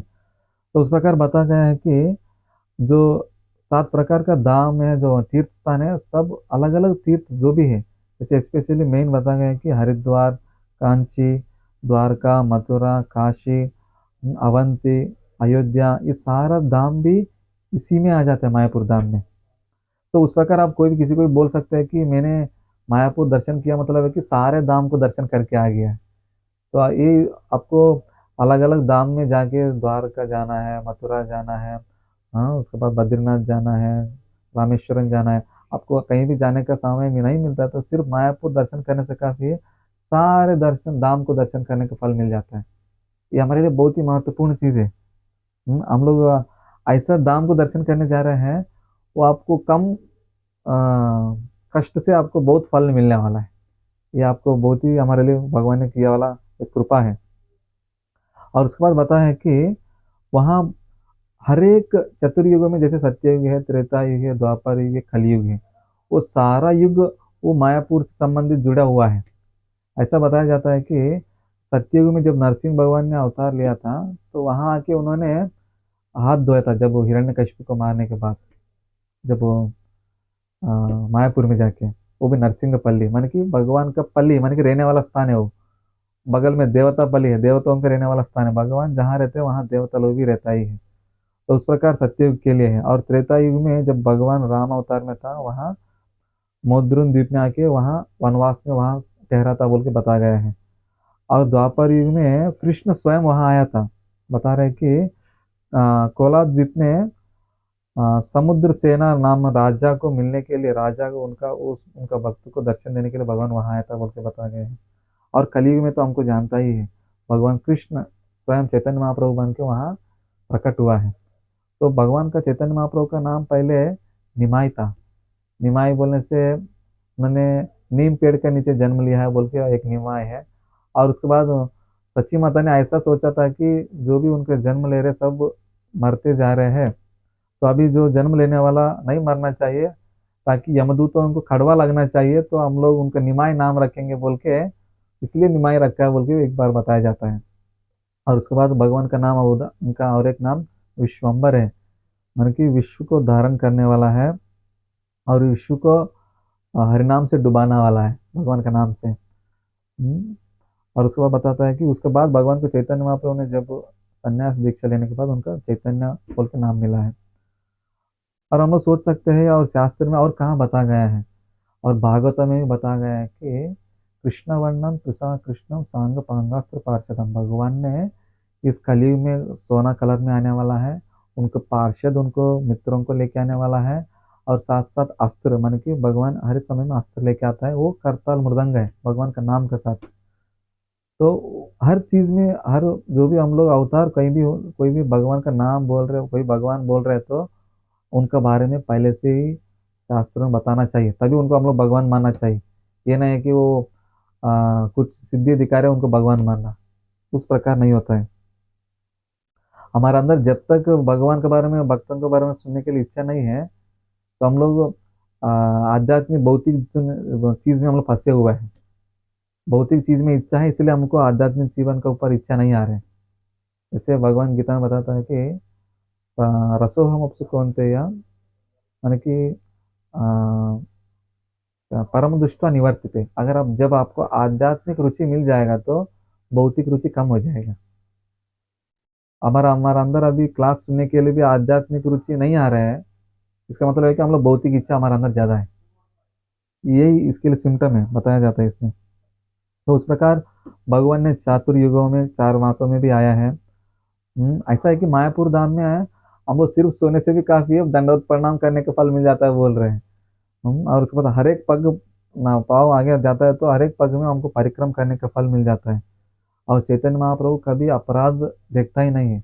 हम लोग राधा कृष्ण का सेवा में बहुत नियम पालन करते हुए सेवा करना पड़ता है, लेकिन महाप्रभु का दर्शन करना, सेवा करना बहुत आसान है। आप सिर्फ भगवान के सामने कीर्तन करते हुए हरे कृष्णा कृष्णा कृष्णा हरे हरे, हरे राम राम राम हरे हरे, उस प्रकार कीर्तन करने से भी काफी भगवान संतुष्ट हो जाते हैं। बहुत महत्वपूर्ण है कि भगवान को सेवा करना इतना आसान है चैतन्य महाप्रभु को। और उसको बताया है कि जो माधुर्य रस है, ऐश्वर्य रस है, द्वारका में ऐश्वर्य रस है, माधुर्य रस वृंदावन में है, लेकिन ये ऐसा एक दाम है, आधार्य मान कि हर जगह में आपको हनी बॉटिल, माधुर्य रस का एक बॉटिल है, ऐश्वर्य रस का एक बॉटिल है, लेकिन ये भगवान चैतन्य महाप्रभु ने वो बॉटिल उसको खोल दिया है, फ्री में बांट दिया, मान कि वो हनी भर के भर रहे, नीचे गिर रहे। तो उतना हमारे लिए भगवान ने कृपा बरस रहे उस मायापुर धाम में। भगवान ने उस कृपा बरसाने के लिए ये नहीं देख रहे कि ये जाति क्या है, उनका का कर्म क्या है, उनका पढ़ाई क्या है, उनका ताकत क्या है, वो नहीं देख रहे। वो सबके लिए फ्री में बांट रहे, जाति भेदभाव कोई नहीं देख रहे, महाप्रभु नहीं था इसमें। तो इसलिए हरिनाम संकीर्तन करने के लिए चैतन्य महाप्रभु ने इतना कृपा दिखा रहे हैं, हम लोग वहां जाके हमारा हरिनाम का बाढ़ में हम लोग डूब जाना चाहिए। उस प्रकार हम लोग भक्ति करने के लिए वहां जाना चाहिए। भजन के लिए मायापुर बहुत अनुकूल स्थान है। जैसे पुरी में जाके प्रसाद करने से जो फल मिलता है, और हरे कृष्ण मंत्र वहां आप धाम में जाके सिर्फ कीर्तन करने से उतना फल मिल जाता है आपको। और उसके बाद चैतन्य महाप्रभु का महाप्रभुपाद की कृपा से हम लोग वहाँ जाने का आशीर्वाद मिल रहा है। और भक्ति में वहाँ जाने के लिए हमारे अंदर एटीट्यूड बहुत, स्वभाव बहुत अच्छा रहना चाहिए। जैसे उपदेश अमृत में भक्तिमय जीवन में प्रगति करने के लिए हमारा एटीट्यूड बहुत महत्वपूर्ण है बोल के रूप गोस्वामी ने बताया। हम्म। और उसके बाद अगर हम लोग कृष्ण के लिए काम कर रहे हैं तो ऑटोमेटिकली हम लोग कृष्ण कॉन्शियस में हैं। तो उसके लिए हम लोग वहाँ अलग से कुछ कृष्ण कॉन्शियस के लिए करने का नहीं, आप सिर्फ कृष्ण का जो आचार्यगण जिया वाला एक्टिविटीज को करते जाने का है। बस हम लोग कृष्ण कॉन्शियस में हम लोग हमेशा रह पाएंगे। 24 आवर्स एंगेजमेंट में रहना चाहिए। अगर हम लोग एंगेजमेंट नहीं है, जैसे कालीगर भूत का घर है बोलता है ना, उस प्रकार क्या है, अगर हमारे पास 24 घंटे एंगेजमेंट नहीं है, मतलब है कि हम लोग क्या कर रहे हैं, माया से हमारे अंदर घुस रहे, प्रजल्पा करते जाते हैं। इसलिए हम लोग माया धाम जाने के बाद भी 24 घंटा कुछ ना कुछ सेवा में, नहीं तो कथा सुनते हुए, कीर्तन करते हुए, हम लोग कीर्तन गाते हुए, कीर्तन कथा बोलते हुए, कुछ ना कुछ सेवा में एंगेज रहना चाहिए। फ्री है तो माया घुस जाएंगे, हम लोग प्रजल्पा करेंगे, उससे हमारे अपराध हो जाते हैं धाम में जाके। हमारे अंदर श्रद्धा बहुत रहना चाहिए, तभी हम लोग भगवत धाम जाके हम दर्शन कर पाएंगे। आपका अंदर जितना तीव्र रहेगा श्रद्धा से, उतना आप भगवान धाम को बहुत ही महत्वपूर्ण से आप धाम को देखिए। कुछ कुछ भक्त लोग वो कि एक ही चीज को देखता है और बाहर का लोग भी एक ही चीज को देखते हैं, लेकिन बाहर लोगों का दृष्टि और उसके बाद भक्तों का दृष्टि अलग हो जाता है। वो दृष्टि जो भक्त लोग वो दृष्टि को दर्शन करके जितना आनंद उठाता है, वो भौतिकवाद सोचेगा ये लोग पागल लोग हैं, इनको कुछ पता नहीं। तो हमारे अंदर जब तक श्रद्धा नहीं आता है, हम लोग भौतिकवाद का रूप में ही हम लोग हर चीज को दर्शन करेंगे। हमारे अंदर श्रद्धा है ना बहुत जरूरी है। जैसे ना हम लोग एक कीर्तन गाते हैं ना, नादिया गोद्रु में नित्यानंद महाजन। वो भगवान नित्यानंद स्वरूप प्रभु ने एक हट खोला है, भगवान का नाम को बिक्री करने वाला हट है, दुकान है। वो दुकान में जो नाम का खरीदने के लिए एक ही चीज है, श्रद्धा है। पैसा नहीं है, वहां नहीं चाहिए, पैसा नहीं चलेगा, सिर्फ श्रद्धा चलेगा। तो इसलिए हमारे अंदर श्रद्धा होने से ही हम लोग धाम में जाके भगवान को दर्शन कर पाएंगे। बहुत महत्वपूर्ण है। हम लोग धाम को जाके वहां लीला को दर्शन करने के बाद उस मेमोरीज को यहाँ लेके आना है, इधर आके प्रचार करना है धाम के बारे में। ऐसा है कि धाम को छोड़ के आना भी अपराध है बताया जाता है, लेकिन हम लोग धाम को छोड़ के नहीं आ रहे, धाम को ही लेके आ रहे हैं। वो धाम में दर्शन किया वाला लीला, उनको धाम में जो महिमा को सुन के, वो धाम को हमारे हृदय में स्थान करके स्थापित करके, वो धाम को यहाँ लेके आके एक कल्प वृक्ष बना रहे, माने कि और अलग अलग भक्तों को अलग अलग सालों में और आगे जाके बहुत सारे भक्तों को धाम में लेके जाने के लिए हम लोग प्रचार करने के लिए आ रहे हैं। इसका मतलब दाम छोड़ के आने का अपराध हमको नहीं लगेंगे हम, क्योंकि हम लोग दाम को ही लेके आ रहे हैं इधर, ताकि अगला यात्रा में हम लोग अलग अलग भक्तों को लेके जाने के लिए। तो हम लोग इसलिए हरे कृष्ण मंत्र को वहाँ बहुत प्रभाव पड़ता है, तो इसलिए आप जितना हरे कृष्ण मंत्र वहाँ जप करेंगे, आपको वहाँ हजार हजार गुण आपको ज्यादा फल मिलते जाएगा। तो उस प्रकार क्या है, भक्तों को अपराध होने से भी वो लोग प्रचार करने के लिए कहीं भी जाने के लिए तैयार है, नरक में भी स्वर्ग में भी हो। जब एक बार चित्रकेतु महाराज ने दुर्गा देवी के साथ अपराध हो चुका था, दुर्गा देवी ने एक राक्षस बनने के लिए शाप दे दिया, तो उस समय उन्होंने एक्सेप्ट कर दिया। तो शिव जी ने बताता है कि यही भक्त का गुण है। भक्त का गुण है कि वो नरक में भी हो स्वर्ग में भी हो, कहीं भी जाने के लिए तैयार है। उनका काम एक ही है, कहीं भी जाओ भगवान का नाम जप करो, भगवान की कथा सुनो, भगवान के बारे में प्रचार करो। तो उस प्रकार हम लोग भगवान का प्रचार करने के लिए धाम को दर्शन करने के लेके आ रहे इधर, बहुत जरूरी है। और उसके बाद आ, धाम के बारे में हमको सुनने के लिए इच्छा नहीं लग रहा है, मतलब है कि मैंने कुछ पॉइंट बता रहा था, उसमें एक है कि आ, भगवान के साथ हमारा अंदर रिलेशन नहीं है, इसलिए हम लोग भगवान के बारे में, उनके धाम के बारे में हम लोग सुन नहीं पा रहे हैं। और उसके बाद धाम के में जाने से क्या फायदा है वो सोच रहे हैं, इसलिए हमारे अंदर वो इच्छा नहीं बढ़ रही है कि धाम के बारे में सुने, महिमा को समझे। और उसके बाद आ, हम लोग अपना गुणगान सुनने के लिए बहुत इच्छा है, इसलिए हम लोग धाम के बारे में गुणगान का सुन नहीं पाते हैं। तो वो चीज़ को छोड़ेंगे तो हम लोग धाम के बारे में महिमा को सुनने का ही हम लोग इंटरेस्ट दिखाएंगे। और उसके बाद बताया कि हमारे अंदर श्रद्धा फेथ बढ़ता है, अगर आप धाम को दर्शन करेगा तो भगवान के ऊपर विश्वास बढ़ता है भक्ति करने के लिए। और प्रभुपाद जी बता रहा था कि मायापुर मेरे लिए पूजा स्थान है, मुंबई मेरे लिए ऑफिस है, वृंदावन मेरे लिए घर है। माने कि हम लोग प्रभुपाद जी का पूजा स्थान में जा रहे हैं, हम लोग पूजनीय स्थान में। हम लोग वहाँ जाने से प्रभुपाद जी का रूम देख सकते हैं, प्रभुपाद जी का कार देख सकते हैं, प्रभुपाद जी का यूज़ किया वाला टाइप राइटर है, बुक से उन्होंने कैसे लिख रहा था रात भर जग के, वो रूम वगैरह उनका जो भी यूज़ किया वाला वस्तुओं को वृंदावन में भी है, वहाँ भी हम लोग दर्शन कर सकते हैं। हमको ऐसा हम लोग इस बार प्लान किया है कि ये कार्तिक मास में 3 धाम को दर्शन कर रहे हैं। ये बहुत ही हमारे लिए अच्छा ही चीज़ है। लेकिन सारे चीज़ को हम लोग कवर नहीं कर पाते हैं। नॉर्मल धाम यात्रा बोलने से एक धाम जाके अच्छा से कंप्लीटली पूरा दर्शन करना जरूर कोशिश करना चाहिए। लेकिन हम लोग पहली बार जा रहे हैं तो 3 धाम को दर्शन करने का प्रयास करेंगे, जितना हो सकता है उतना सारे द्वीप को जितना हो सकता है उतना दर्शन करके अलग अलग बार जितना बार जाएंगे उतना हम लोग प्रयास करके दर्शन करेंगे। और उसके बाद अ, ये कार्तिक मास में जा रहे हैं हमारे लिए बहुत अच्छा है।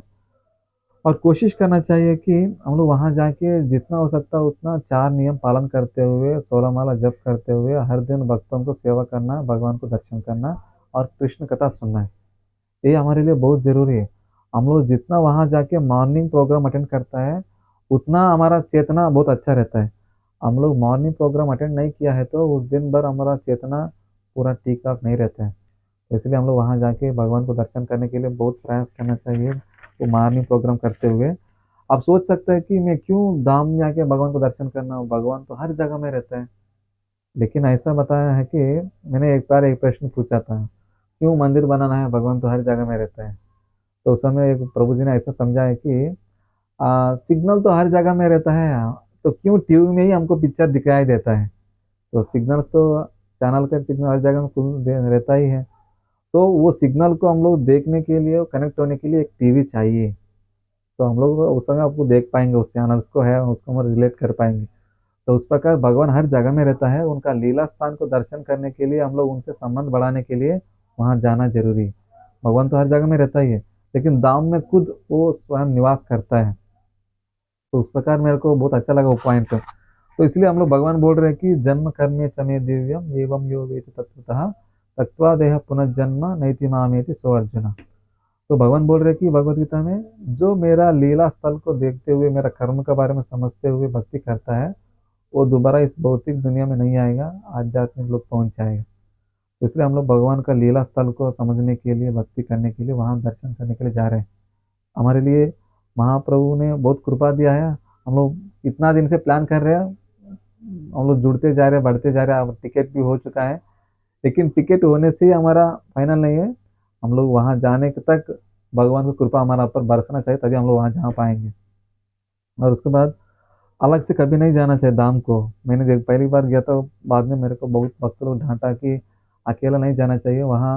हम लोग अलग अलग भौतिकवादी लोग भी रहता है, हमको भ्रमित कर देता है, हम लोग अलग रास्ते में जाने का चांस है। इसलिए हम लोग भक्तों के संग में जाएगा तो भक्त लोग हमको रक्षा करता है, तो ताकि हम लोग अलग रास्ते में ना हो। और उसके बाद भक्तों के बाद थ्रू से हमको भगवान के बारे में समझने का प्रयास मौका मिलता है हमको। और वहाँ कीर्तन करना चाहिए, प्रार्थना करना चाहिए। नाम करने से आपको दाम में आपको दाम को दर्शन कर पाएंगे, नाम से दाम मिलेगा आपको, ये बहुत इम्पोर्टेंट है। और उसके बाद हम्म, वहाँ हमारा अंदर हमारे लिए तो प्रसादम, अकोमोडेशन, जर्नी, ये लिए तो हम लोग प्लान हो चुका है।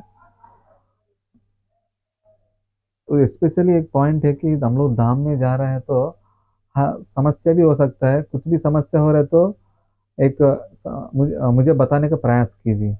क्योंकि हम लोग सोच सकते हैं कि अभी हम प्रभु को क्यों तकलीफ देंगे, क्योंकि हम लोग जितना फीडबैक लेंगे, अब सबके लिए नहीं बोल सकते हैं, तो जो लीड करने के लिए प्रयास कर रहे हैं तो हमारे लिए बोल सकते हैं, ताकि मैं आगे जाके उस त्रुटियां ना हो। अगर किसी के साथ भी आपको समस्या हो रहा है तो तब भी उनको नहीं बताना है, कहा मुझे बताना है, ताकि हम उनको इनडायरेक्टली उनको समझा के उनको आगे लेके जाने के लिए।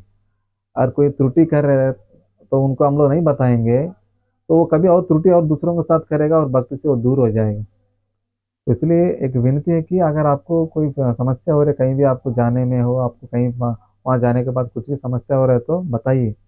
नहीं नहीं से वो आपको अंदर ऐसे ही रखेंगे, वो आपके लिए भी अच्छा नहीं। जैसे मैंने एक बार एक स्टोरी सुनाया था कि आपको याद होगा, एक जंगल में शिकार जाता है शिकार करने के लिए, एक लूमड़िंग को मारता है, फॉरेस्ट ऑफिसर आ गया बोल के वो लोमड़ी को छुपा देता है अपना जॉकेट में। तो वो लोमड़ी सोचता है कि मैं मरने वाला हूँ, इनको खाएंगे बोल के वो खाना शुरू करता है। वो फॉरेस्ट ऑफिसर के सामने वो बोल नहीं पाता है कि वो बोलेगा तो मुझे जेल में डालेगा। वो धीरे धीरे वो फॉरेस्ट ऑफिसर जाने के बाद दोनों, लोमड़ी भी मर गया है, जो शिकारी भी मर गया। तो उस प्रकार हमारे अंदर जो कुछ समस्या नहीं बताएंगे वो आपको भी खाते जाएगा, वो हमारे लिए बहुत खतरा है भक्ति में जीवन के लिए। तो हम लोग दूसरों के लिए मदद करना मतलब है कि अगर दूसरों को त्रुटि हो रहा है तो उनको कौन समझाने से वो समझ जाएगा, ऐसा आदमी के पास बताना बहुत जरूरी है, ताकि वो उनको सुधराएंगे, वो उनके लिए अच्छा करना है। ठीक है, उनसे हमको फर्क नहीं पड़ता, उनसे हम संबंध नहीं रखेंगे, उस प्रकार नहीं, हम लोग भक्तों को एक दूसरे को मदद करने के लिए प्रयास करना चाहिए। तो इसलिए मंदिर में हो, धाम में हो, कहीं भी आपको यात्रा में कुछ समस्या हो रहा है, किसी से भी हो, कुछ अपराध हो रहा है, तब भी आप बताने का प्रयास कीजिए मुझे। हम उनसे अब जो भी कुछ समझाने तरीका से हम समझा के हर चीज़ को, हम लोग किसी को सेटिस्फाई नहीं कर पाते हैं, हम लोग उनको कैसे भी हो भगवान का भक्ति से दूर ना हो उस प्रकार हमको लेके जाने का प्रयास करते हैं। तो उस प्रकार हम लोग नवदीप धाम के बारे में आज के लिए कुछ सुना है। तो हम लोग कल भी कुछ नवदीप धाम के बारे में सुनते हुए जगन्नाथपुरी का दर्शन के लिए हम लोग क्या क्या वहाँ दर्शन करने वाला है, हम लोग वहाँ बात करते हैं। तो आज हम लोग जो भी धाम के बारे में डिस्कस किया, मायापुर के बारे में, हम नवद्वीप में कुछ द्वीप को बाहर जरूर जाएंगे, हमारा अंदर 2 दिन ही है वहाँ मायापुर में रहने के लिए। उस हिसाब से हम लोग जितना हो पाए उतना धाम लीला स्थल को दर्शन करके भगवान का भक्ति सेवा में आगे बढ़ने के लिए प्रयास करेंगे। बहुत बहुत धन्यवाद। आप लोग बहुत देर से मैं क्या बोल रहे हैं आपको कैसे समझ में आ रहे हैं मुझे भी पता नहीं है, मैं आपको प्रश्न भी नहीं पूछ पा रहा था, तो आपने इतना समय निकाला है, बहुत बहुत धन्यवाद। हरे कृष्णा। कुछ प्रश्न में से पूछ सकते हैं।